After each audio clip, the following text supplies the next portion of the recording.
This is WFO Radio. We're back, baby. WFO Radio podcast back on the air. We're talking to the winners from race one of the NHRA Countdown, Mopar Express Lane, NHRA Nationals, Maple Grove, packed house. You know, that could have been called a sellout. Like, I don't know why they don't, probably for, reasons of crowd or whatever, but I don't know. You could fit too many more people in there. The traffic on the way in certainly told the tale. We are just seconds away from Billy Torrence going to be joining us. Capco team going out there, getting the job done.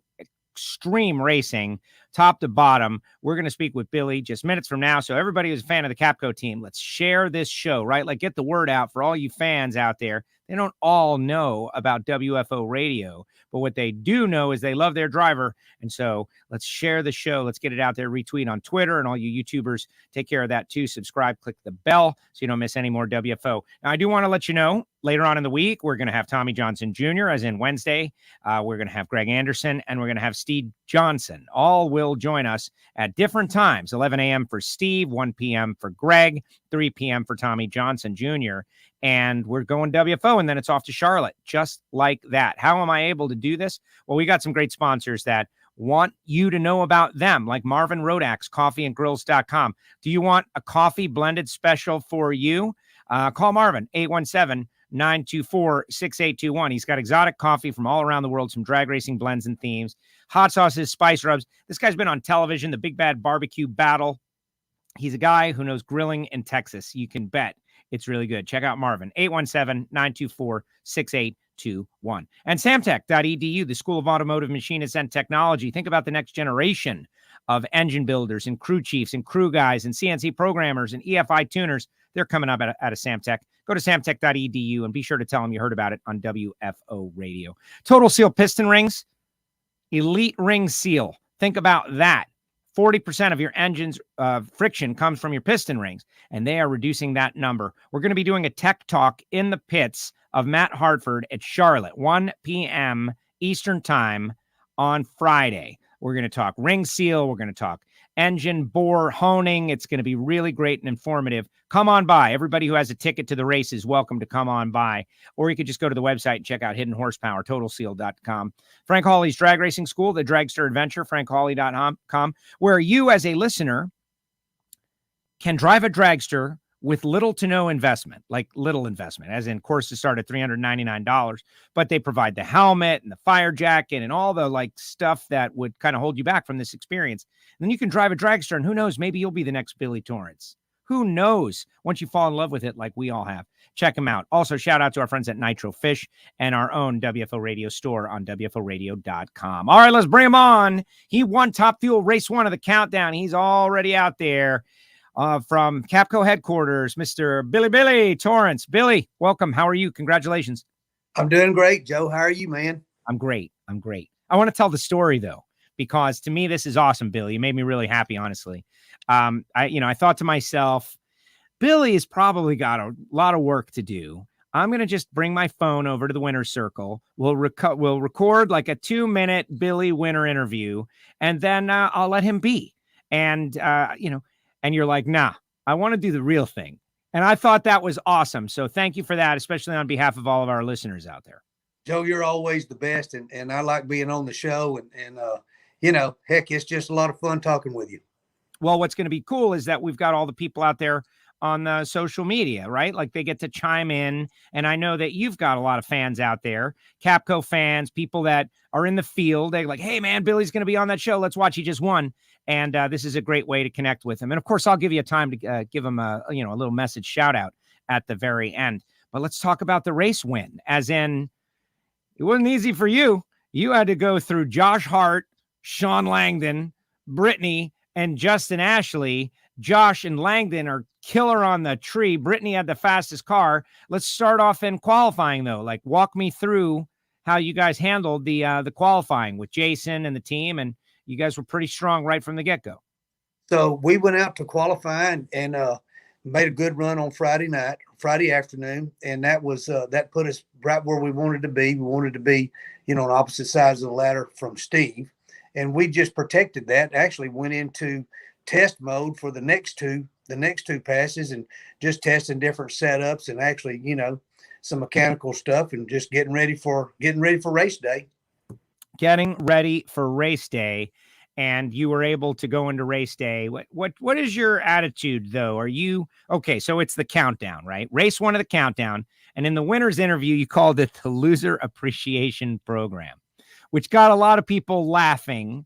And I'll ask you more specifically, but you're taking it seriously. You went out to win the race. You're working on mechanical stuff, test mode, but it's also the 7-race reset that I know you guys aren't a fan of. So how are you handling like the plan for it, right? Like the strategy for something that you're not really into?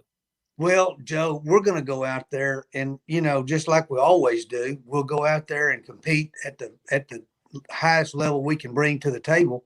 The Loser Appreciation Program, which is the count out deal, it's just, to me, it's just not right. I mean, we've raced all year long, and to have all the success or whatever you've done negated is just, think of it from the guys that are working on the car.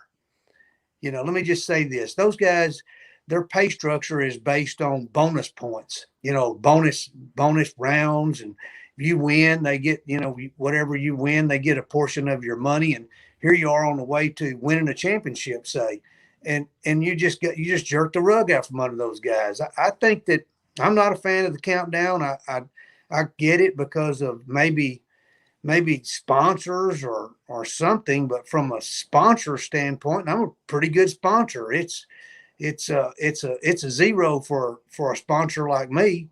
And for a racer, if you show me a racer that likes the countdown, I'll show you a loser. Right, because the only people that like it are people that are not winning, because the person who is winning doesn't like it because he's leading. That's right. I mean, it's terrible. Here I am. How many races did I skip? 4 or 5 races. And now I've stepped in here in number 3, and you got a whole group of people out there that raced all of them. It's just not right, in my opinion. I didn't earn it, so I don't feel right in taking it. Okay, so I'm going to pause right there on that conversation because I want to ask you a little more deeply.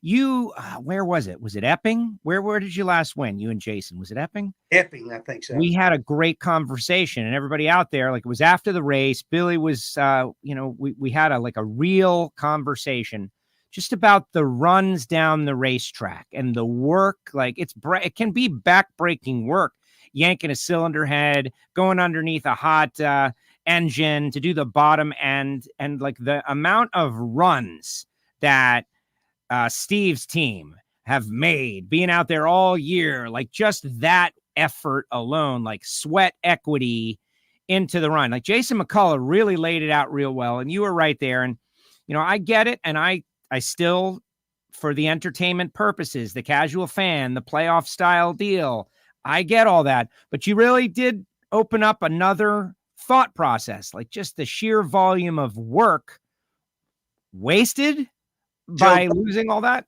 Dogs.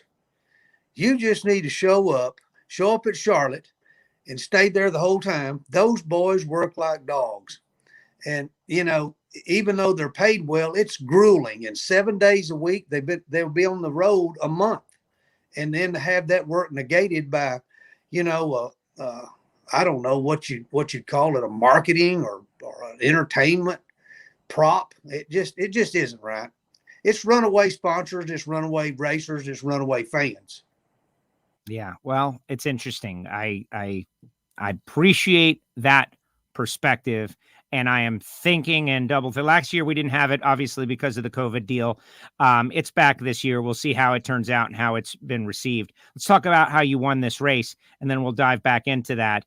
In that you had to run Josh Hart first round. Speaking of an up and coming guy who is really good on the starting line, who has purchased his own team, who is putting together a long-term plan to be involved with NHRA Drag Racing, you had to go up against Josh, and he got you off the starting line, but you outran him, and you took the win in a tight race. Yeah, that's a good young driver right there. Ron Douglas has got that team. He's got a good team, kind of a part-time team, just like mine is, and they do a really good job. And I'll tell you, they're not a good draw. I mean, that's I was able to outrun the guy, but he had me on the tree. I was 95, he's 50, and I'm glad that the Capco boys just had the beans in there, because I'd have been on the sideline right away.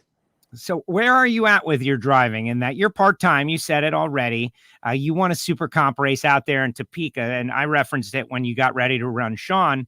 Like, I think you are both. Sean is one example. Jack Beckman's another example. You're another example of how sportsman racers, Lucas Oil Series racers, can make it to the highest levels.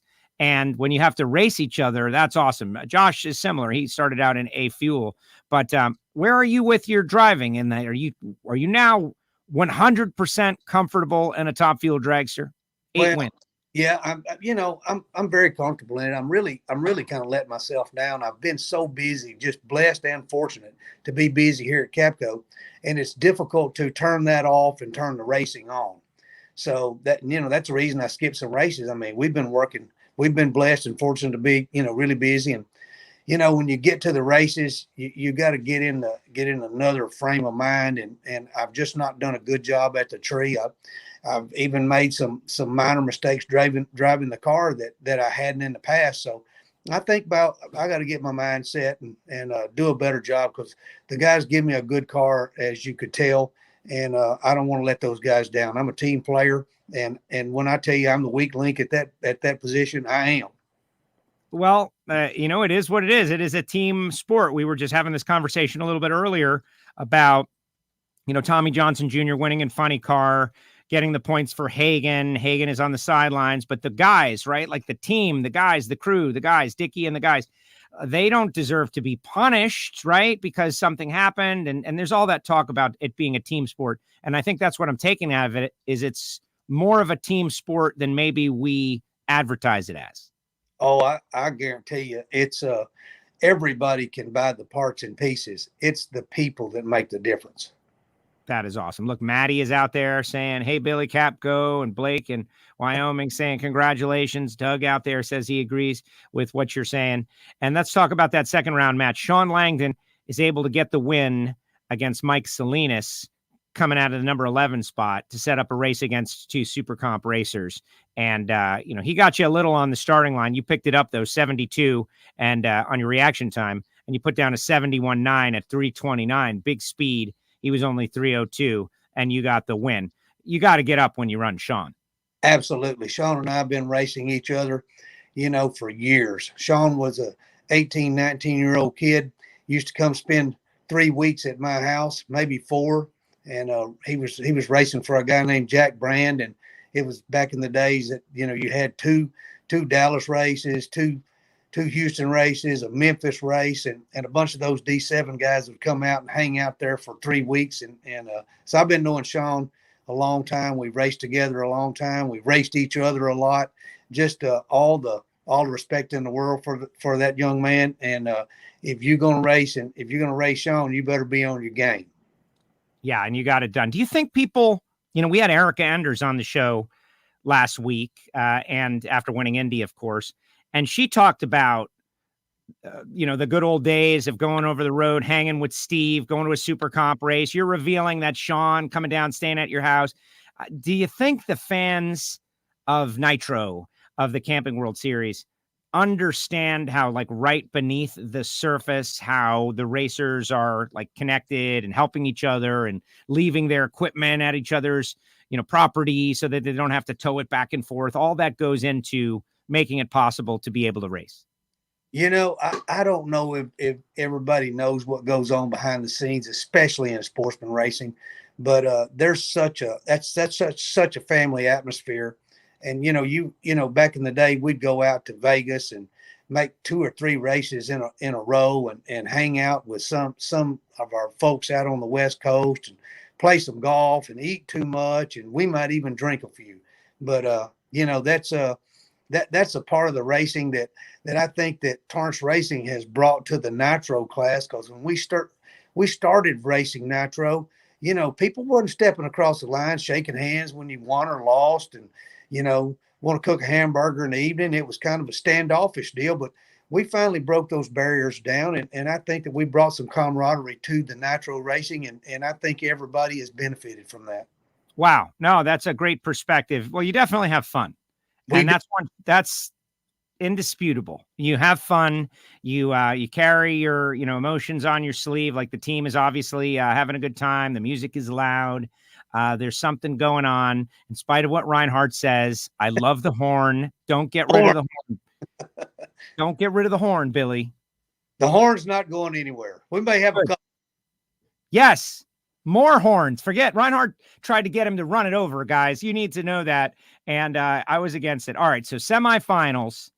You and Steve are on collision course. He goes to the semis against Justin. You go to the semis against Brittany. You're able to beat Brittany ahead of Steve's run. You had a 50 reaction time. She was 69. She had the fastest car all weekend long, though, like incredible runs.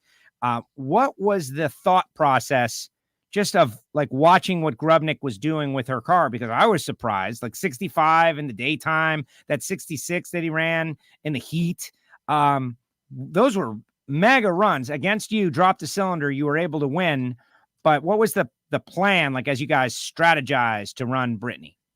It's in the position that Grubnick's in. He's out there. He swings for the fence every time, and that's good. But it really probably is not the best thing for race day.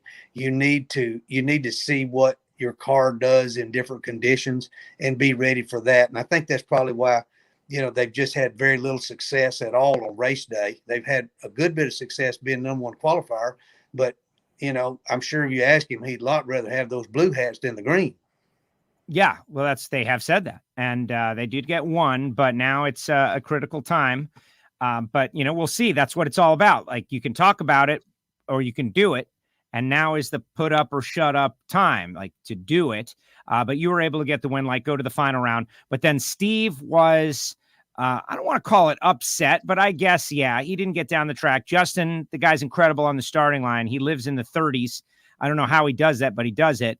He left a little bit on Steve. They both had problems. Justin had problems first, then Steve had problems, and Justin got around him and took the stripe, setting up that final round. You told me, like, you were aware of Justin being great on the starting line, but all of a sudden you wanted to win, but you also had a very important job to prevent someone else from winning.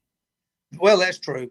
And I'd a lot rather race that car than Steve's car, because, I know what Richard can always step up, and he knows what we're doing. We know what he's doing. And obviously he's the best. So, I thought we would have a better opportunity to win the race racing, not a Capco car. Okay. But you say that, though, and that opens me up to my interesting question. So you go on, you race Justin in the final and you win the final. He jumps it out there, but has problems, and you get the race win. And now you're the winner of the first race of the countdown. So it's always great to win a race. Let's just start there. 8 wins in Top Fuel, 12 finals. As a guy who ran Sportsman Racing, started a company, and now employs all these people and is giving back to the sport, like, that's never a bad thing. That's a great thing. Take me to that moment, especially your winter interview. Like, that was pretty good. Oh, we had a good time. The car ran good. I expected that young man to get out there. I mean, I don't think I could fall off a building and have a 30 light. It's just old eyes and old reflexes, but I'll try to get a little better. But I thought I'd have a better car under me, and I did. So I saw him out there. I didn't know if he dropped a hole or whatever he did, but we went around him, and I looked up to see the wind light, and I said, "All right, great deal." And I said, "We'll be here in the." There you go.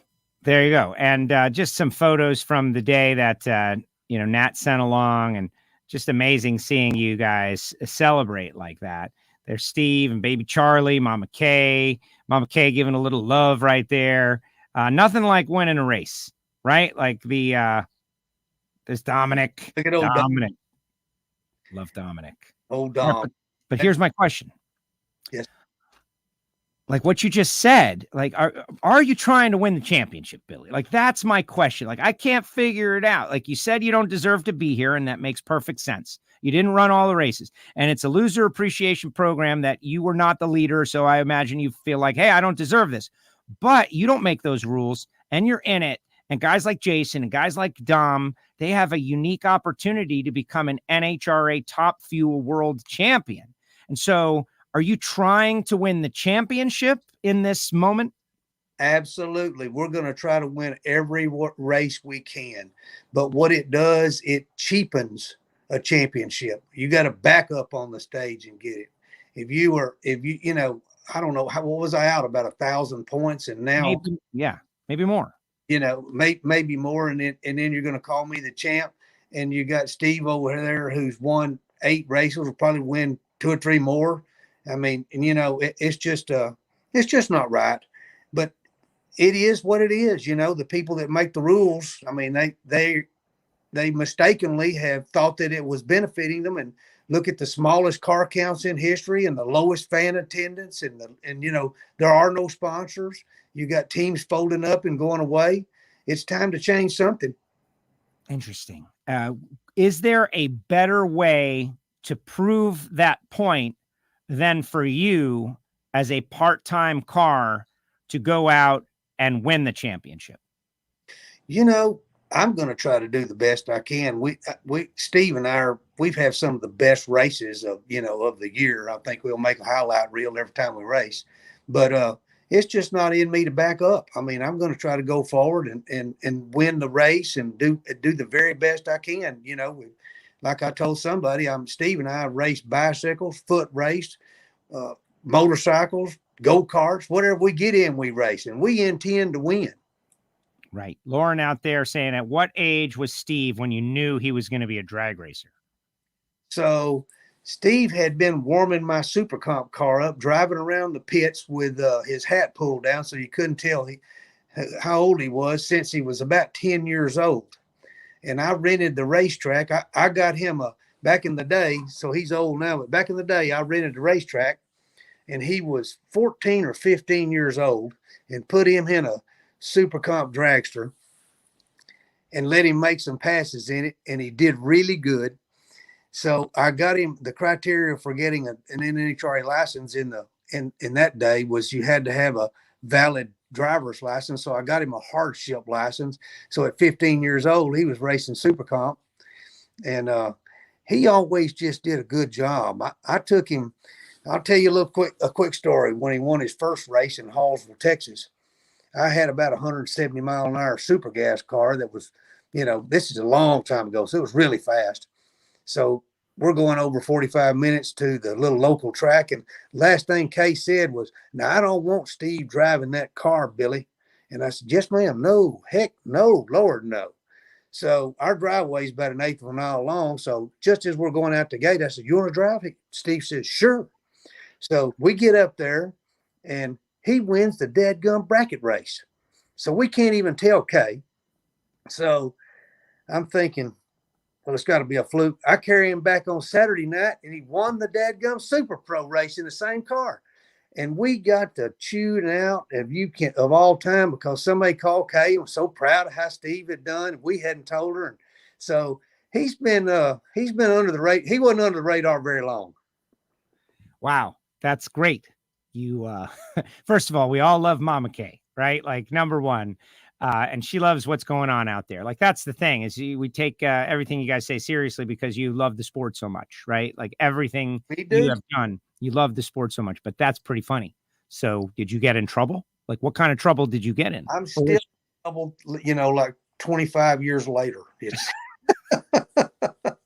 but it's working out, though. Your hunch proved to be true. The kid was good. Well, we've done everything as a family. We race as a family, and we interact with all the folks out there like they are family to us. And, Lagana's adopted us, and we adopted Lagana's, and all the boys there. When those boys call her Mama Kay, they mean it, because she'll tear that butt up on all of them every day. Yes. And you too, Joe, you'll get around there close enough. Yes. No. And, Mama Kay has been super great to me. I got to say, though, I think Mama Kay's got, another focus now, though. Now that Charlie has come around, it's Mama Kay doesn't have enough time to yell at other people because, discipline, because little Charlie is around. Well, I tell you what, Charlie has bumped Steve from number one qualifier, and I'm completely out of the picture. So she's really enjoyed that grandchild, and as have I. That's been something, and we're raising Charlie out there, the little old bitty things growing up with ear muffs on and at the drag races, and I hope that hope all those fumes aren't harmful to her, but that's where we are. That's where our family is. Yeah, that's where we all are. And, maybe it's good for you. Oh, I don't know what we'd do, Joe. I really don't. We love to drag race, everything about it. We have a good time anywhere we are. All right. So now I got you here. Let's talk Charlotte. Let's look ahead. And then I'll ask you a couple of questions just about maybe the right thing to do, because your opinion matters. But Charlotte, ZMAX Dragway, I'm interested to see. We had a good U.S. Nationals. We had a good race at Maple Grove. People were into it. Good results. Past couple of years, though, the Charlotte fans tend to go to the 4-wide race instead of the 2-wide traditional race. I hope that's not the case this weekend. I hope we can get a really good crowd, or at least an acceptable crowd out there, because, you got a chance to go out and leave a mark again. So tell me, you're going to run all the countdown races. You already confirmed that, because that was in question for a little while, right? Well, I think that the boys, I think we ought to swap one guy out, but I would run more races, but my guys, half of the guys on my team also have full-time jobs. And, yes. And so, the traveling from Monday through Thursday is what they'd be traveling and racing. It doesn't leave much time for your job. But I think that Bobby, who is the brains of the outfit, he's got it all figured out to have some folks there. Dan Minnick is going to be back over on Dakin's team. Dakin's going to come out and run his car. Oh, really? Yeah, I think he's got him a driver, but it's great to see him out. He hasn't been able to be out. He's just over a bout with cancer, and I'll be glad to see that young man right there. But we'll go to Charlotte, and we'll team up with Steve and do the very best we can, and hopefully the fans show up. It wasn't like last year was really bad, but or the last time we were there. Sure. But it's always a great place to race and a great facility, and hopefully we can go there and put a good show on. I hope the weather. Shout out to all those folks down in South Louisiana. Those just our prayers are with you. It's just they've just been hammered with storm after storm for the last several weeks, and hopefully that doesn't come up to the races and impact that. But it very well may. I've been there and it rained out before. Yeah, let's hope not. Hey, Josh Hart out there. Great people, great business, awesome race cars, giving you a shout out. A couple others out there. How about them Capco boys? Congratulations to Billy for designing and running the best top fuel team in NHRA history. I would like to see him and Steve take on a funny car. Hell of a super comp racer. What about that, Billy? Expanding, other things. Is this it? Is Capco just a top fuel 2-car team, or would you ever entertain some sort of expansion? I think we probably would, but let me just go on record as saying, so Steve and Kay, Richard and Bobby are the people that are the driving force in the in Torrence racing. I'm there by invitation only, so I'm trying to keep on my best behavior so I get to come back.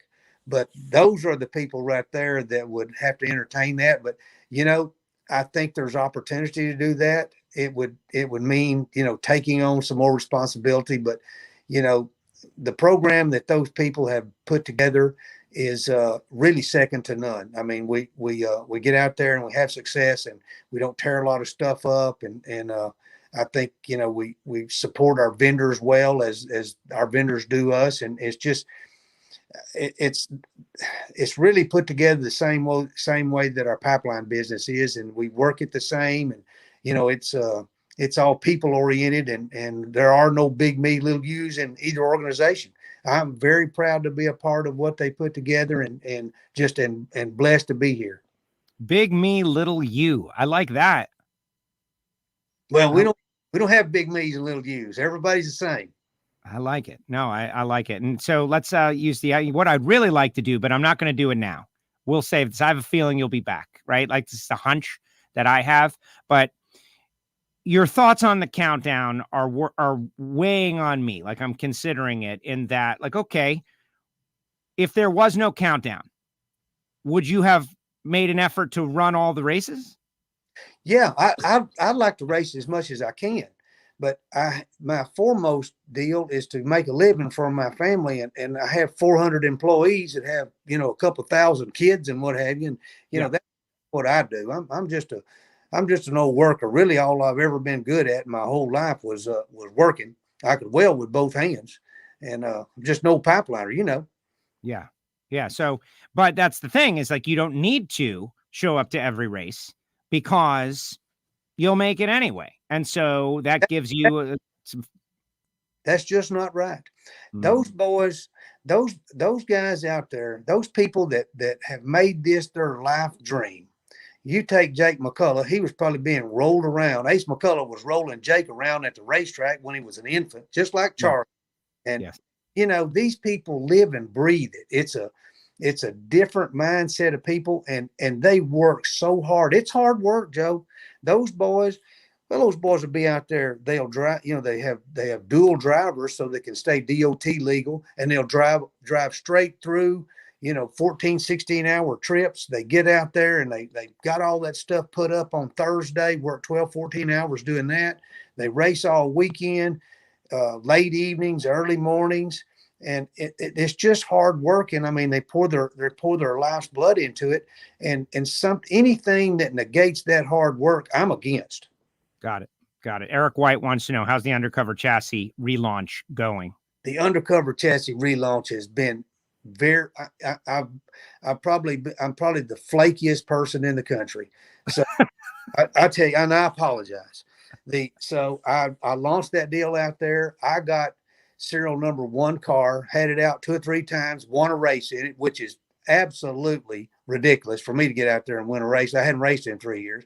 I get the next one out for Craig Anderson. Craig's already been to the semis a couple of times, and he's had it out 2 or 3 times. I mean, the cars are phenomenal, just like an Undercover always was. And what we built, what I was doing there, number one, I wanted to, it's a really high-end car, and there's a void for that. All the bells and whistles. It's got everything but a coon tail, and we may even put one of them on it next time. But it was for the boys to have interim work because, through COVID, we didn't really have anything to do. So they were putting those chassis together and what have you. And it was interim work for the Lucas guys and Aerodyne. It was just a community effort. Well, everybody's gone back to work, and they put the cars together in their spare time. Well, guess what? When you race week after week, your spare time is very minimal. So we'll try to churn a few out over the off season. But I'll tell you what, man, I've gotten a lot of phone calls, and everybody's in line. I mean, I think, Tommy Staub was wanting one. Vincent Nobil's got one going right now. Dave Conley checked on one here in the last week. I mean, everybody's want one. They know that if Billy Torrence can get out there and win one, no telling how much good they do. Right. Well, you did the big double up in Super Comp. What was your side of that deal? I heard Steve's side. I guess what was that? Sonoma? Where were we? Sonoma? You guys were out in Sonoma, and I was in Topeka racing with my buddies up there, and just had a really good car and had some success up there. My clutch guy, Kenny, he was racing Super Comp too, and they had a double up there. So he was in the final the first day, and I was in the final the next day. And Adam was there, my blower guy. He was there helping us. I mean, I was back the first day doing the cooking after I got beat, red lit, and I actually burned the stakes there for the winner's picture and all. I mean, they look like a hockey puck. Right. But hey, nobody cared of that one. Kev is in the UK. He says, any chance to see a world tour of Capco Top Fuel? Meaning, those guys over there at Santa Pod in the UK, they would love to see like the world's, winningest Top Fuel cars at some point. I don't know if that's possible, right? Shipping cars. I mean, it's possible, but why would you do it? You'd have to check with Bob and them on that. That's above my pay grade. Yeah, well, they could be booked in, Kev. Talk to your guys. I'm sure the numbers are right. So the question I'm not going to ask you, but I want you to think about for in the future, is, okay, get rid of the countdown is only one thing. And it's not going to be the silver bullet that brings back everything. Like we want, what's the right number? Would be great to have at least 20 top fuel dragsters and funny cars there competing for the 16 spots. Absolutely. I think you'd get that. So like last year, it went right down to the last race, the last round. Doug was right there with Steve, for the championship, and they battled it out. There was no loser appreciation program there. They battled it right out to the end. Right. But this year though, wouldn't it just be over? Well, that's just the way it rolls. I always liked it when John Force had it locked up by Dallas. Right, because that showed how great he was, and that's why he's still so famous. Those boys deserve to get out there, and I don't care if it's us or the Colettas or the Forces or Josh Hart, whoever. If they have walked the walk, let them talk the talk. They got it. They did. I like it. Okay, so then the next part would be, and you don't have to answer now unless you got something on your mind. Like what else? What else helps the sport? Like what else helps it? Like, all right, I'll give you an example, like everyone talks about trying to control costs, but is that a good idea? Can you, is it possible? Limit something? Your thoughts? I think people aspire to do the best they can. And you never saw anybody show up to the Kentucky Derby with a jackass. If you're going to go to the highest point of racing, that's what you're going to do. I think that we need to quit stepping on our dadgum sportsman drivers. Those guys are out there. Every one of those guys that want to be in a pro stock car, a top fuel car, a funny car, a pro mod. Those boys out there that are racing, I think that they need to do away with that quota and all that, and let those boys come and race. I mean, that's the grassroots people. That's where we came from, and I'll tell you this: some of the best racers you'll ever see are on the other side of the grandstands. Those boys are dangerous. Yeah, no, exactly. They are amazing. The quota. Boys and girls. Well, the quota you mentioned, right? I agree. People are like, oh, there's only so many super comp cars. It's like, well, we only let so many super comp cars in. But what about the space, though? We got a problem of space. Everybody's got a giant trailer now. We don't have any space. Well, they'll just have to figure it out. They got things out there. I mean, they can get some space. These people will figure out they'll just park closer together. They're showing up in those motorhomes, and they've got those stacker trailers with full race cars, and they're out there barbecuing and having an adult beverage or whatever they're doing, and church service is full on Sunday, and it's just the right kind of atmosphere. Let those sportsman racers in there and let them race. That's the people that's what built this deal. And this professional side, it's a very few people out there, but it's every one of those guys out there would love to be in one of those pro cars at sometimes, and some of them wouldn't, but let them come too. Right. No, I love sports and racers. I consider myself a sports and racer. Someday I'm going to run a divisional race in Super Street, and it's going to be a great moment for me. All right, Billy, talk to your people, the pipeliners, the people that are working for you. That's what we were not going to be able to do. Look, Tater Troyer out there saying congratulations. He's got a factory showdown car. This guy says, preach it, Billy, preacher. And this guy says, mic drop moment. Billy.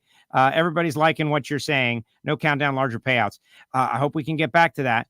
But talk to your people, Billy. They're out there working hard, trying to make it happen. Fans of drag racing, you rep them. What do you got?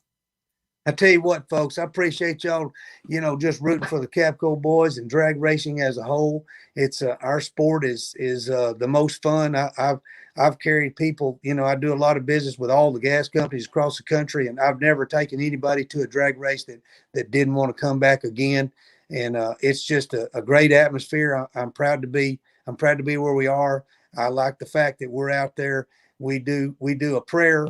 We do a national anthem. We have a non-denominational church service at every race.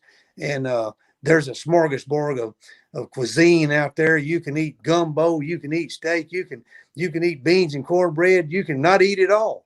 And just make a trip through the pits. And I tell you, it's the place to be. I raised my kid out there, and I'm going to raise my grandkid out there too. Billy, that's great. Thank you very much. Hey, any thoughts on the Top Fuel, on the funny car or Pro Stock World Championships? Like, you keep up with those categories also. I tell you what, man, that's, so I'm an Erica fan. I love that little old gal. I've been racing around her since she's a little old kid. Her and Steve grew up together racing super gas. She's a tremendous talent in that car. And I'm a fan of Greg Anderson too. I was a Warren Johnson fan forever when I back there racing super gas. Every one of us wanted our super gas car to look like a Pro Stock car. Yes. We got them laying down low and lean and mean, and so they'll probably battle it out. But there's a good bit of parity in that class. I wouldn't make a prediction because it's tough, and in the top fuel funny car, Hagen. I guess Hagen's in the lead now, right? Force is in the lead. Hagen is second. So Hagen ought to get over his COVID here in a day or two and be back out there, and they'll be back at it. But there are several good funny cars out there, and Cruz has really done a good job this year too. That team that he's picked up, and I couldn't tell you, it's going to be tough racing all the way around. I wouldn't get out there and make a pick. I'm gonna try to I'm gonna just root them all on. We need to support our sport. These mega teams, it's become tough for them to survive. I think Schumacher is probably he's not done, but he's of a diminished capacity, and Force too. So there's probably be more room for mom pop teams out there. And I'd like to see more people start to participate. There'll be room for you, and we just got to support this thing because it's a great deal. It's a good family atmosphere, and we in America we need it. Yes, we definitely do. All right, one more question, just because it came in. This guy Mark wants to know how a young person could train themselves to be a pipeline worker and follow in your footsteps, make a good living. The pipeline industry is an assembly line, so you start out there. You can start at the bottom and go to the top, and it's a deal where I was a pipeline welder, but I had a construction background. I also could run equipment, drive trucks, just like Steve. Steve can drive every vehicle and run every piece of equipment in the office and the whole deal. And if you're willing to work hard, there's always going to be a demand in the oil and gas industry for good qualified people, and just get your feet wet. There you go. Billy, thank you so much. Great win, huge victory, race one. We're on a bit of a journey here. The next 6 races beginning in Charlotte. This was really good, though. I think people are going to love this. I think it's going to generate some conversation, and it's good to have conversation about the sport we love. But there is no doubt how much time, money, and your family that you've invested in the sport of drag racing. So your opinions are worthwhile, valid, and I love to hear what you have to say. Good luck this weekend. I'll see you out there. I'm bringing my little nephew out for the very first time to his very first. Yeah, he's 11. He's 10 years old. He's about to be 11. And I'm excited, but also like, man, he better like it. Kid better like it. He'll like it. We'll put some gloves on him, put him over there wrenching on something, and we'll get Mama Kay to tear his butt up if he doesn't. There you go. There you go. So great to see you, man. Yes. Thank you for doing this. This was a much better idea than a pre-recorded 2-minute interview at the Winter Circle. Much better. Good job. To me, I'm gonna get on WFO. You did, and that's part of winning. This is part of winning. Thank you, Billy. Thank you. Bye. There he goes, Billy Torrence, with us here on WFO Radio. And that right there is why this show exists. It's why we created this show years ago, for moments like that. That's why WFO is more than 10 years old. We started on XM satellite radio, and then we created this. And hopefully, if you loved the opportunity to hear Billy and what he really says and thinks about all this stuff, you'll share the show so others can hear it, whether it be on YouTube, subscribe, click the bell, Twitter, you click retweet right there. Listen to this guy. He's got some good ideas, good person. Share the show, but also subscribe and click the bell and let your friends know all about WFO. But listen, I'm a big fan of like sports entertainment. His arguments on the countdown are really hard to beat. from the perspective of the person who is working.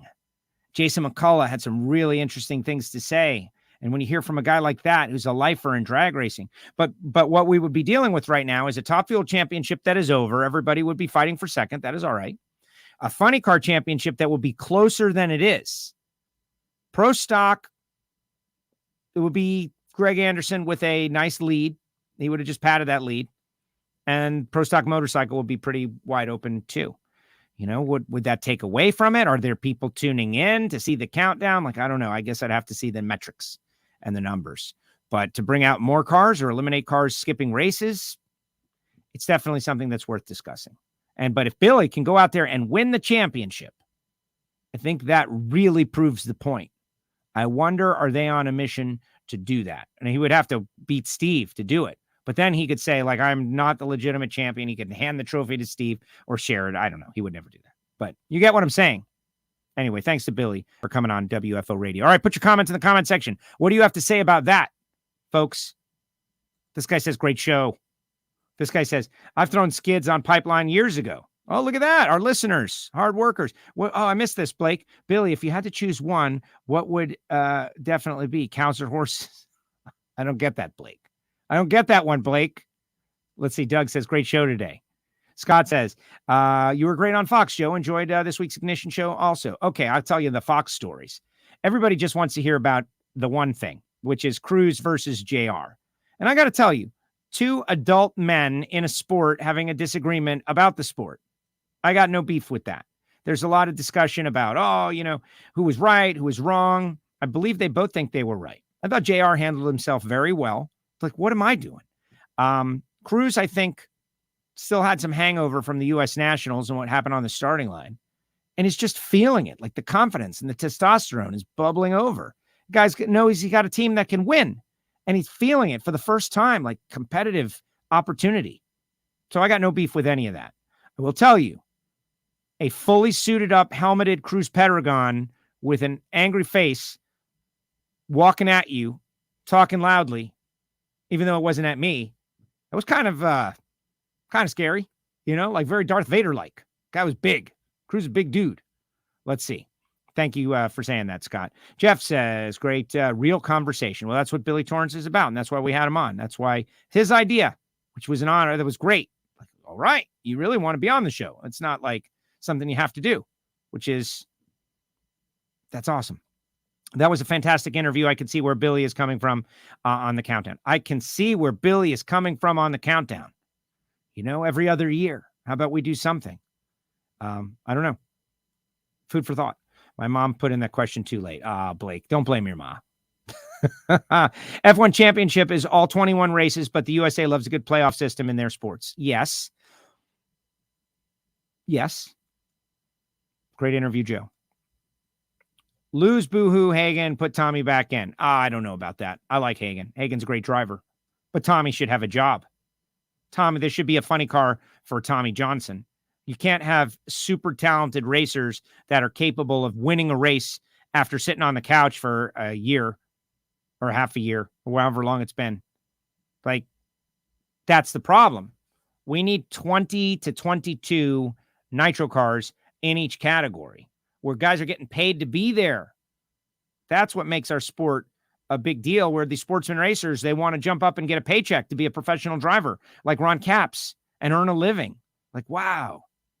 Not everybody can be Billy, who just loves the sport so much. Probably crazy. I hope he does never added up all that he spent in the sport. That would be a bad thing. Let's see. I think your nephew will enjoy his first time out there. Hopefully he gets hooked like the rest of us. I hope so too, but we'll see. He says he's 11. I expect this will be one of those things that he remembers, and we'll go from there. Billy makes very good points. He does make good points.